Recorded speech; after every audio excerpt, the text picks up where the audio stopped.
Rahul Magan here is a Group Chief Executive Officer, Treasury Consulting, and also a venture capitalist. Standing today, which is 8th September 2019, practically 2 a.m. in the morning, we're going to be shooting another video which talks about an ideal treasury management system part 1. Now today there is a news which came in the public domain from HSBC side, which is Hong Kong and Shanghai Banking Corporation, that China is coming up with robots in the banks. So basically the treasury department of the top Chinese banks are coming up with the robots. I know that such kind of news is something which is not coming in the public domain on an often basis, or even if it is coming up in the public domain on an often it's coming very late. So practically the news which comes in the interbank market today, which is 8th September 2019, it would hit the newspapers probably 2 weeks, 3 weeks down the line. Although we need to appreciate that we are living in a world when we have Twitter, when we have LinkedIn, when we have Facebook, when we have TikTok, when we have Bloomberg, when we have everybody. Now the biggest question is that the treasury is changing at a very faster pace. In Singapore also we have artificial intelligence, virtual reality, IoT, Internet of Things, and there are multiple things which are coming in the treasury domain. Although the sanity of that, basically the usage of that level of technology in the treasury is always a doubtful stuff. So today we're going to highlighting a very important feature about treasury market, without which no bank, no financial institution, no upcoming bank like us, no hedge funds, no biggest players like PIMCO, the Vanguard, the mutual funds, the insurers, the reinsurers, they can survive. And that is nothing but the treasury management system. So this piece is of 3 to 4 series, wherein first series which we are shooting, wherein we covering about the front office. Now this piece is having an indemnification and the further also. The treasury management system which we are covering is not from the corporate angle, is we are covering from a bank's angle. Because we need to understand very clearly that the optimal usage of the treasury is always in the bank, is not in the corporate. But there is another problem. The problem is that in a corporate sector, in a bank now, especially in the Singapore, without quoting the name of the banks, we have a lot of banks wherein they have humongous amount of system. Like, I don't want to quote the name of a bank in the public domain, but this bank do hold more than 34 independent systems. 34 independent systems are required to run the bank, which practically means that the duplicacy of the information is exorbitant, which means that it might possible that the information which is stored in one system, the exact replica of the information is stored in another system. Or I speak from as an economist, and the pass-through mechanism in this 34 system is extremely poor, extremely poor. But unfortunately, the regulator, which is Monetary Authority of Singapore, they are not serious, they do not know it about, and probably now the central banks of the globe, in fact, unfortunately, Monetary Authority of Singapore and respective, they are moving in the direction like they are hiring a high-paid grads from the high business schools. And these grads needs 20 years to learn banking. By the time they learn banking, Singapore might not be Singapore, but only time will tell. So the bank treasury management system is predominantly, but before starting, let me give you a small differentiation between a treasury management system and ERP, enterprise resource planning. ERP is nothing but a dustbin, which is garbage in and garbage out. Most of the corporates and most of the banks across the globe cannot claim that they are using ERP, enterprise resource planning, in an optimal way. It could be SAP, it could be Oracle. Apart from that, the treasury management system is also not used in an optical way. But the difference between ERP, enterprise resource planning, and TMS, treasury management system, is that in case of an ERP, we store everything about the economy, about the bank and about the financial institution, could be corporate. Like, who was the chairperson in 1980? This fellow. What was his employee ID? This. What was his salary? This. How much ESOPs was given to that person? This. Everything we know about that person would come in the ERP. But treasury management systems are devised to cover treasury in an optimal way. They're not going to be bothered about the employee ID of the people, those who are not linked with treasury. They're not bothered about the ESOPs. They're not bothered about the direct tax computation, the GST computation. They are bothered about the treasury piece. So the difference between the treasury management system and the ERP is the sophistication. But unfortunately, both vendors of treasury management system, which could be Murex and which could be Calypso, they do not know how they can upgrade the functionality of a treasury management system. Well, for Murex, I have one suggestion, that they are a legacy based product and they really do not wish to upgrade themselves. But they're forgetting one thing, that Treasury Consulting Group is coming, and sooner or later Treasury Consulting would have their own treasury management system, and then we'll let Murex know what exactly is TMS all about, right? So for a corporate, for a bank, there are corporates which are their clients, right? You take any bank, Goldman, Standard Chartered, JP Morgan, HSBC, UBS, Barclays and all have clients. Yes, of course, there are corporates, those who have multiple banking relationship. And nowadays, multiple banking relationship is not very uncommon kind of stuff, right? So you have one corporate who do have a relationship with Goldman, you have the same corporate who have relationship with HSBC, right? So it's not, maybe JP Morgan also, maybe Standard Chartered, maybe Citi, maybe UBS, maybe Barclays, God knows. So the basic pillar is the corporate, wherein you have both parties, the importer and exporter.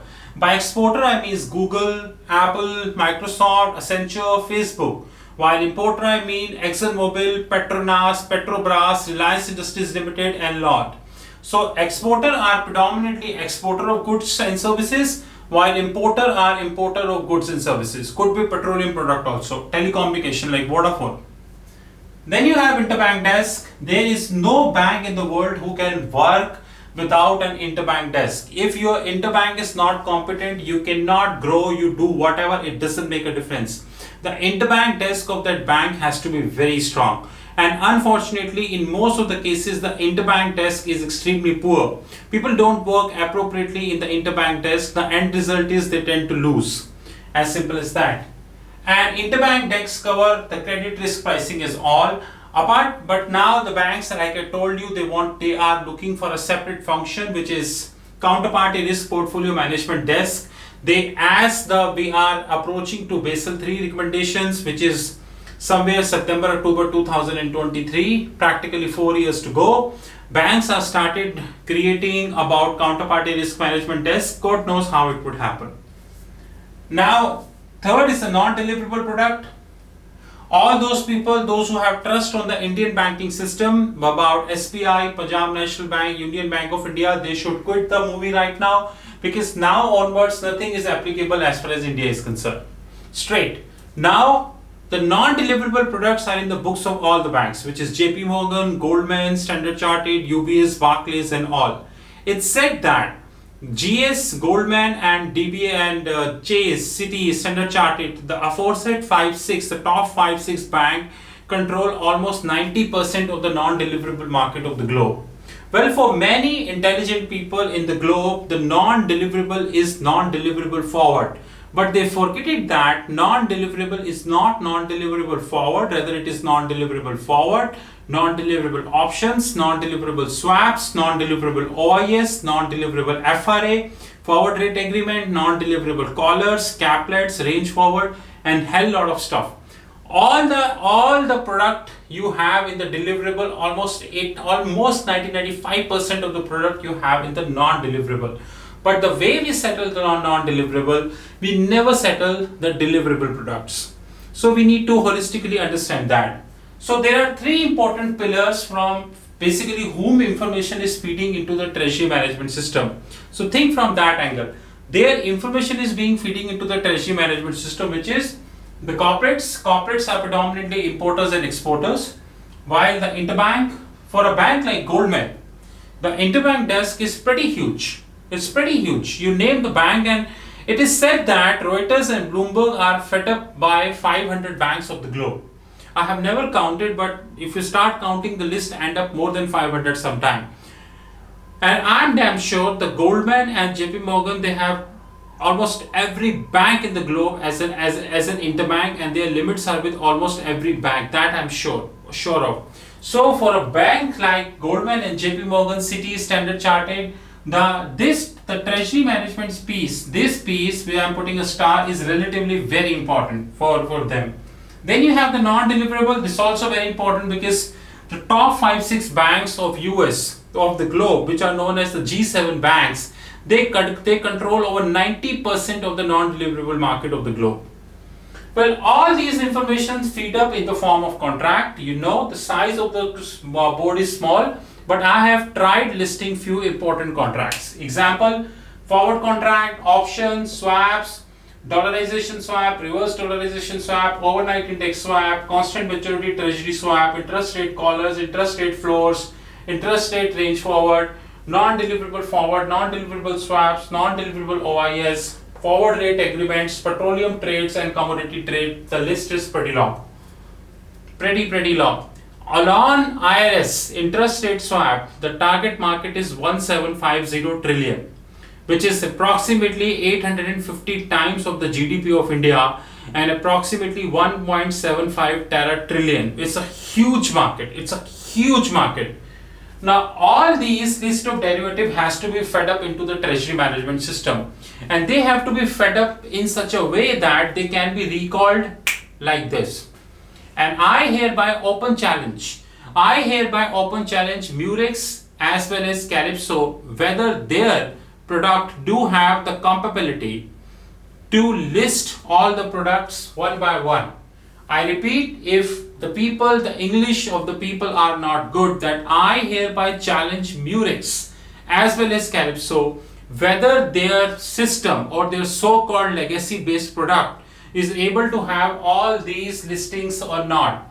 I've been to their products when I was a treasury head officially. I saw their products and pathetic. They might mind it, doesn't make a sense, because sooner or later eventually Treasury Consulting Group versus Murex is on the cards. It's not very far from now. Now let me give a simple, I cannot give you the detailing of all the products, so I have decided options to give you the details of the options. Now in case of options we have, swaps, my mistake, swaps. In case of swaps, I have dollarization swap, reverse dollarization swap, fixed rate swap, float rate swap, basis swap, overnight index swap, benchmark swap, CMT, constant maturity treasury swap, constant maturity spread swap, Quanto and reverse Quanto. Before moving further, I would like to give one question to all those certified financial analysts, CFA. I know the right definition is chartered financial analyst, while also to people those who doing FRM or did FRM, Faltu risk management, right? So all those people, those who are certified financial analyst and FRM, which is Faltu risk management, let me know the difference between Quanto swap and reverse Quanto swap using an example. You can thumbs down my YouTube video, it doesn't make a difference because we being watched worldwide, okay, and we continue to speak what is a fact. We never worry about the CFA, we never worried about GARP and FRM because we know all these degrees are waste of time.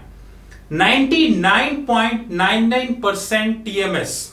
Although worldwide we have 3 or 4 TMS, like one you have Murex, one you have Calypso, you have FIS, now you have Oracle and you have SAP TMS. While Oracle and SAP TMS, they themselves, the companies themselves do not know the value of their product. So it's hardly being solved, right? While Murex and Calypso, I give you in writing, right away, I give you in writing that if you prove that they are able to take up the product like Quanto and reverse Quanto. The story actually starts from here.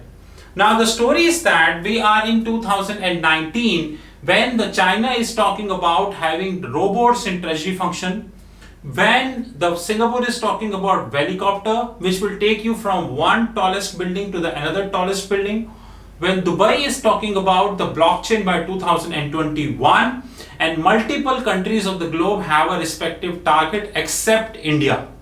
India is the only country who do not have the target because Reserve Bank has banned cryptocurrency. God knows when the blockchain will come. God knows when Reserve Bank of India will stop circulating such senseless circulars like external benchmarking without even knowing the definition of the overnight index swap and the MIBOR and the all. So except India, everybody is having his goals.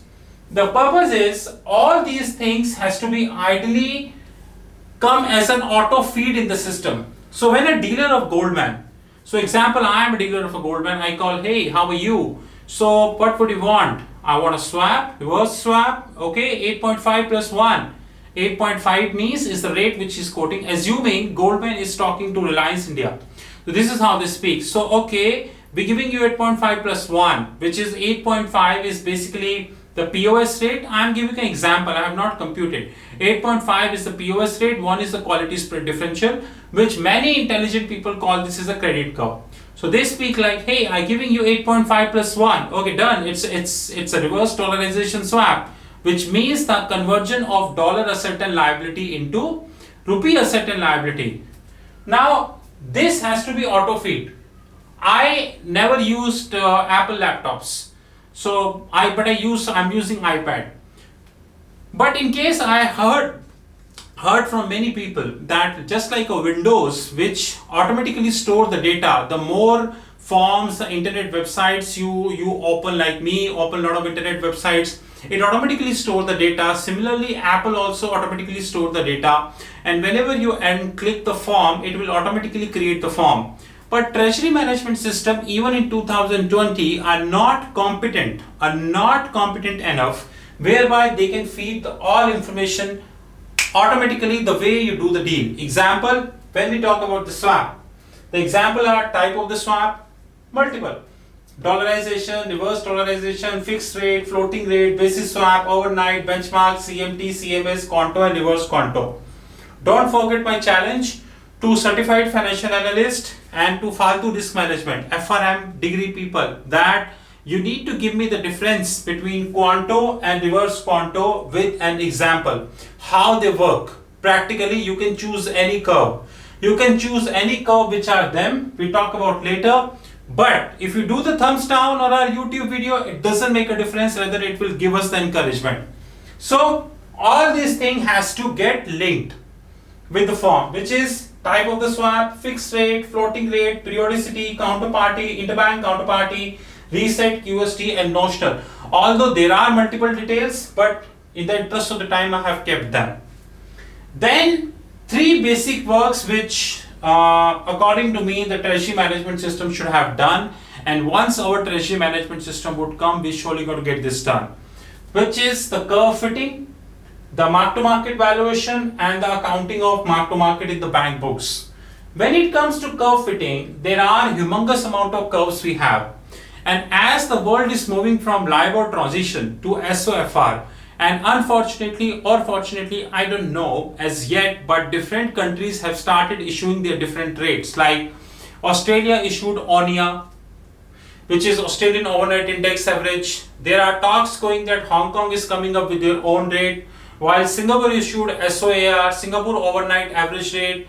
God knows people are using their own rate and they are literally either pessimist or they really don't wish to go with the SOFR, which is Secured Overnight Financing Rate decided by the Alternate Reference Rate Committee.